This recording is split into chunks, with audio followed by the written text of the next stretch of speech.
ഫുക്രിയിലേക്ക് സ്വാഗതം. ലോകകപ്പിൽ എക്കാലത്തെയും വലിയ ഗോൾ വേട്ടക്കാരനായി കിലിയൻ എംബാപ്പെ ഇന്ന് നടന്ന മൂന്നാം സ്ഥാനക്കാർക്കായുള്ള മത്സരത്തിൽ ഇംഗ്ലണ്ടിനെതിരെ 2 ഗോൾ അടിച്ചതോടെയാണ് എംബാപ്പെ 22 ഗോളുമായി ലോകകപ്പിൽ എക്കാലത്തെയും ഏറ്റവും വലിയ ഗോൾ വേട്ടക്കാരനായി മാറിയത്. മെസ്സിയാണ് തൊട്ടുപിറകിൽ. 21 ഗോൾ അടിച്ച മെസ്സിക്ക് ഇനി ഫൈനൽ മത്സരമുണ്ട്. സ്പെയിനെതിരായ ലോകകപ്പിന്റെ ഫൈനൽ മത്സരമുണ്ട്. സ്വാഭാവികമായും ഒന്നുകിൽ എംബാപ്പയ്ക്കൊപ്പം എത്താനോ അല്ലെങ്കിൽ എംബാപ്പയെ മറികടക്കാനോ ഉള്ള അവസരം മെസ്സിക്കുണ്ട്.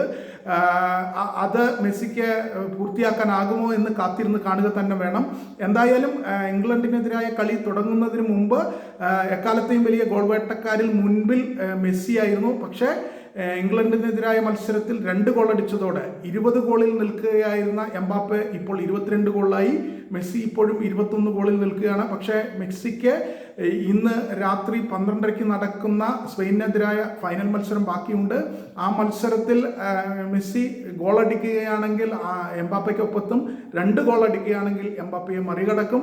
എന്തായാലും എന്താണ് സംഭവിക്കുക എന്നത് കാത്തിരുന്ന് കാണുക തന്നെ വേണം. ഈ ലോകകപ്പിൽ ഇതുവരെ എംബാപ്പെ 10 ഗോൾ അടിച്ചു കഴിഞ്ഞു.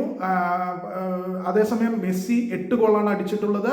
ഇനി ഫൈനൽ മത്സരം ബാക്കി നിൽക്കെ മെസ്സി എത്ര ഗോൾ അടിക്കും, മെസ്സി ഗോൾ അടിക്കുമോ, മെസ്സി എത്ര ഗോൾ അടിക്കും എന്നതൊക്കെ ആകാംക്ഷയോടെയാണ് ഫുട്ബോൾ പ്രേമികൾ കാത്തിരിക്കുന്നത്.